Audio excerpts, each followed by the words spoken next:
Bwana Yesu apewe sifa.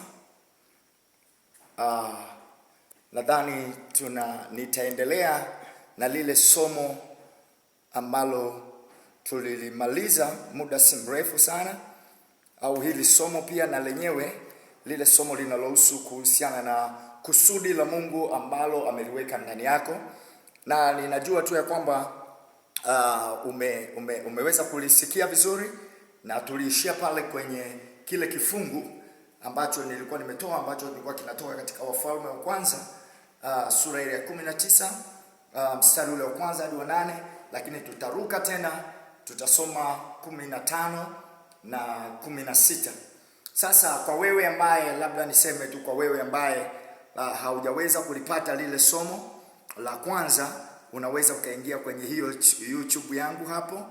Ukiingia hapo kwenye hiyo YouTube yangu, basi unaweza ukalipata vizuri kabisa hilo somo au mwanzo wa hili somo. Sasa nataka tuendelee kujua lile kusudi ambalo Mungu ameliweka ndani yako. Tuliongea mengi kwamba lile kusudi ambalo Mungu ameliweka ndani yako ni kusudi ambalo anahitaji likusudi lile liweze kutimia. Kusudi hilo anaitaka litimie. Tukazungumza mambo mengi, lakini tukasema haijalishi unapita kwenye changamoto kiasi gani, haijalishi watu wanasema nini juu yako, haijalishi watu wangapi wanainuka juu yako kukukatisha tamaa, kumbuka tu jambo moja, ya kwamba wewe umelibeba kusudi la Mungu. Hii itakusaidia kwamba kusudi ambalo aloliweka Mungu ndani yako, anataka lile kusudi liweze kutimia. Na tutaenda kusoma sasa katika kitabu kile cha Wafalme wa kwanza 19 mpaka ile 8. Biblia inasema hivi: basi Ahabu akamwambia Yezebeli habari ya mambo yote aliyoyafanya Eliya na jinsi alivyowaua manabii wote kwa upanga. Ndipo Yezebeli akampelekea Eliya ujumbe kusema, miungu wanifanyie hivyo na kuzidi, nisipokufanya roho yako kesho pamoja na nisipokufanya roho yako kesho panapo wakati huu kama roho ya mmojawapo wa hao. Naye alipoona hayo, aliondoka akaenda aihifadhi roho yake, akafika Beersheba mji wa Yuda, akamwacha mtumishi wake huko, lakini yeye mwenyewe akaendelea katika jangwa mwendo wa siku moja. Akaenda akaketi chini ya mretemu, akajiombea roho yake afe, akasema, yatosha sasa, Bwana, uniondoe roho yangu, kwa maana mimi si mwema kuliko baba zangu. Naye akajinyosha akalala chini ya mretemu, na tazama, malaika akamgusa akamwambia, inuka ule. Akatazama, kumbe pana mkate uliookwa juu ya makaa na gudulia la maji kichwani pake. Akala, akanywa, akajinyosha tena.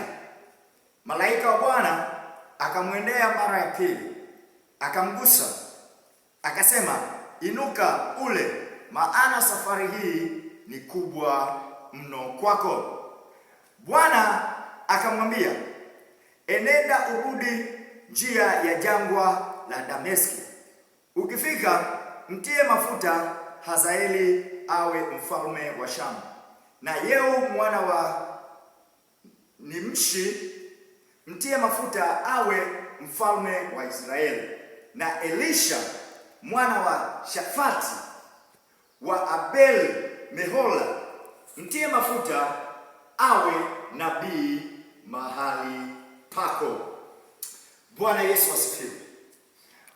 Niseme tu jambo moja, ya kwamba neno hili linatuonyesha mtu au nabii ambaye amebeba kusudi la Mungu, lakini ifika mahali kwa sababu ya kusikia maneno ya watu, kwa sababu ya kusikia maneno Yezebeli akakata tamaa, akaomba afe.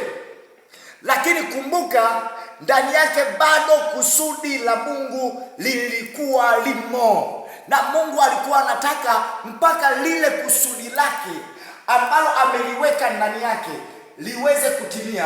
Kama akitaka kufa, ni mapenzi ya Mungu kufa, lakini kwanza kusudi la Mungu litimie ndani yake. Labda niongee kwa ufupi sana ya kwamba huyu ni nabii ambaye tunaona alifanya mambo makubwa sana, alitenda mambo makubwa sana. Kama tunaona jinsi alivyokuwa amenyamazisha mvua ili isiweze kunyesha. Alifanya makubwa sana. Si mvua tu, alienda hadi kumlisha mjane ambaye alikuwa hana kitu, lakini alimpa chakula na kulipa madeni ya namna zote ambazo alikuwa anadaiwa. Kwa hiyo alikuwa ni mtu ambaye ameweza pia hata kuua manabii wengine 450. Hakuwa ni mtu mdogo huyu, hakuwa ni mtu mdogo. Labda alikuwa anashindwa tu kutambua ya kwamba ndani yake Mungu ameliachilia kusudi. Ndani yake kuna kusudi la Mungu, na hapa ndipo tuliposoma ya kwamba Mungu alimweka mpaka kusudi lake likatimia. Lakini tunachokiona hapa, alipopata habari ya kwamba Yezebeli anaitafuta roho yake ili afe, akakimbia. Biblia inasema akakimbia, na alipokwisha kukimbia akaenda kujilaza kwenye mretemu. Akamwambia Bwana, hayo yote tayari nimeshayafanya, mimi sio mwema sana mbele hao watu, naomba uiondoe roho yangu. Mungu akamwangalia Elia, akamwambia Elia, hapana, bado kusudi langu haujalitimiza. Nina uwezo wa kuiondoa roho yako, nina uwezo wa kukuondoa, lakini bado kusudi nililoliweka ndani yako halijatimia. Tunasoma Biblia hapa, anasema Mungu akatuma mkate, akatuma na gudulia la maji, akamwambia Elia, inuka ule. Elia alipoona gudulia la maji, alipoona na mkate, japokuwa alikuwa anajiombea afe, akasema chakula si ndio hiki Bwana? Kumbe bado anahitaji pia kuishi. Bwana Yesu asifiwe. Sijui kama unanielewa ninachosema. Ni kwamba alipoona mkate na anagudulia na maji na njaa ilikuwa inamuuma, akachukua ule mkate, akapiga, akamaliza, akashiba. Baada ya kushiba, bado roho yake inamwambia lazima ufe, lazima ufe. Ngoja nikwambie, hapo unaposikiliza hili neno la Mungu, wakati huu ambao unasikiliza hili neno la Mungu, neno hili la Mungu linaingia ndani yako, linafanyika chachu, unajisikia amani, unajisikia tena kusonga mbele.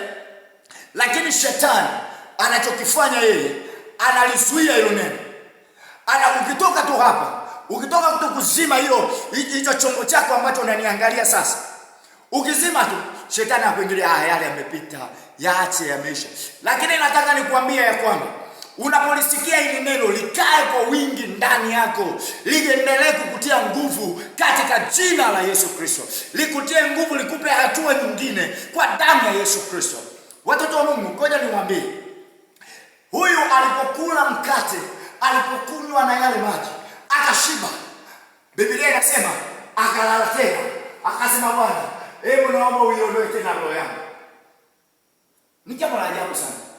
Mara ya pili umeshakula, tena unaomba tena ulale, unaomba tena kufa. Malaika akamfuata mara ya pili, akamwamsha, akamwambia kula tena. Hii safari sio kawaida. Hii safari ni safari ndefu, inatakiwa uende, ule ushibe, usonge mbele mpaka kusudi la Mungu litimie. Bado kusudi la Mungu liko ndani yako, bado kusudi la Mungu linataka lifanyike juu yako. Kwa nini kujiombea kufa? Eti ni kwa sababu umesikia maneno ya Yezebeli? Eti ni kwa sababu umesikia maneno ya jirani yako? Eti ni kwa sababu umesikia maneno ya nani? Maneno ya nani ambayo umesikia? Nataka nikwambie, maneno yao yasikutishe katika jina la Yesu Kristo, maana umebeba kusudi la Mungu. Haleluya. Watoto wa Mungu, nataka tuendelee mbele kidogo. Biblia inatuambia wazi, Elia alipokula alisimama. ule mstari wa 15 na wa 16, anasema Mungu akamwambia, kusudi langu ni kwamba kuna watu ambao unatakiwa uwapake mafuta kwanza, wawe wafalme wa Shamu, umpake mafuta mfalme wa Israeli, lakini pia kwenye nafasi yako, ili wewe ukiwa haupo, nafasi yako iwe imeshikwa na mtu, nafasi yako awe mtu amesimamia, na huyo umpake Elisha mafuta ili yeye aweze kushika sehemu yako. Hilo ndio kusudi la mimi Mungu kukwambia, Elia, hapana kufa mtu hapa. Watoto wa Mungu, nini ambacho naweza kusema? Habari yenyewe tu inajionyesha wazi ya kwamba Elia alikuwa na kusudi la Mungu ndani yake, lakini baada ya kusikiliza vituko na mambo mengi ya watu, hakuweza kufa mpaka lile kusudi likatimia. Na ndio maana nikasema ya kwamba hautakufa, utaishi. Hautakufa, utaishi. Ni kwa sababu kusudi la Mungu ambalo liko ndani yako, Mungu anataka kulitimiza hilo kusudi. Usiseme sijui kusudi gani ninalo. Na ndio maana uko hapa, na ndio maana uko kanisani leo, na ndio maana unampenda Mungu leo, na ndio maana anakwambia Mungu hawezi kukuokoa alafu akaacha kuweka kusudi lake ndani yako. Unaishi kwa sababu na kusudi la Mungu. Wasiokuwa na kusudi la Mungu tayari wao wameshaondoka. Lakini wewe punde uko hapa, una kusudi la Mungu. Wale waliotangulia walishamaliza makusudi yao, na ndio maana hawapo. Nataka niongee jambo fupi sana hapa, kwamba kisitokee kitu kwenye maisha yako kikasimamisha kusudi la Mungu lililo ndani yako. Na kusudi la Mungu ili liendelee kukaa ndani yako, ili liendelee kuwa uzima ndani yako, ni lazima kusudi hili la Mungu usome neno la Mungu. Kuwa msomaji wa neno la Mungu. Usiache kulala, ukalala tu namna hiyo hujasoma neno la Mungu. Tafuta kujifunza maneno ya Mungu. Hili ndio kusudi lako ambalo liko ndani yako, litaendelea kuuishwa siku hadi siku, linaendelea kuuishwa wakati hadi wakati. Ni kwa sababu tu wewe umekuwa ni msomaji wa neno. Nataka nimalize niseme ya kwamba kusudi la Mungu ambalo ameliweka ndani yako, ukweli ni kwamba kusudi hilo ni kwa sababu wewe ufanyike kuwa baraka. Wewe ufanyike baraka. Maana tunaweza tukaona Elia alifanyika baraka kwa wengine. Elia aliwapaka mafuta wengine washike nafasi yake ya kinabii, washike nafasi za kifalme. Kwa hiyo Mungu aliniweka kusudi ndani ya Elia kwa sababu ya watu wengine waweze kufanyika baraka, waweze kufanyika viongozi. Nataka nikuambie ya kwamba Mungu ameliweka kusudi ndani yako kwa ajili ya jirani yako. Mungu ameliweka kusudi ndani yako kwa ajili ya familia yako. Mungu ameliweka kusudi ndani yako kwa ajili ya watoto wako. Mungu ameliweka kusudi kwako wewe kwa ajili ya kanisa la Mungu la dunia. Katika jina la Yesu Kristo, na ikawa hivyo kwako. Watoto wa Mungu, naomba niende mwisho kabisa kusema ya kwamba